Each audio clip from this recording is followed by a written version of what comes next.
বিএনপির ভারপ্রাপ্ত চেয়ারম্যান তারেক রহমানের পররাষ্ট্র বিষয়ক উপদেষ্টা হুমায়ুন কবির বলেছেন, প্রতিবেশী দেশ ভারতের সঙ্গে সুসম্পর্ক থাকবে, তবে তা হবে সমান মর্যাদাপূর্ণ এবং ন্যায্যতার ভিত্তিতে।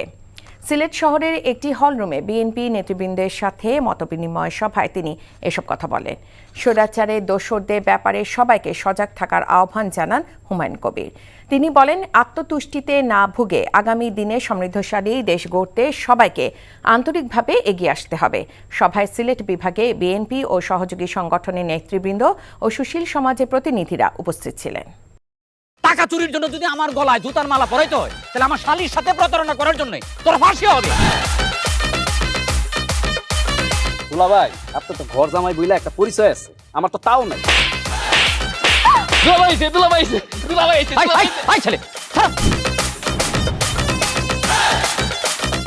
রাজনৈতিক ফ্যামিলির মেয়ে হয়ে ওই কাজ করবে। যারে পাবো হারে পিটাবো, রক্তের নেশায় ধরতে, রক্তের নেশায়, কাঁচা রক্তের নেশায় ধরতে।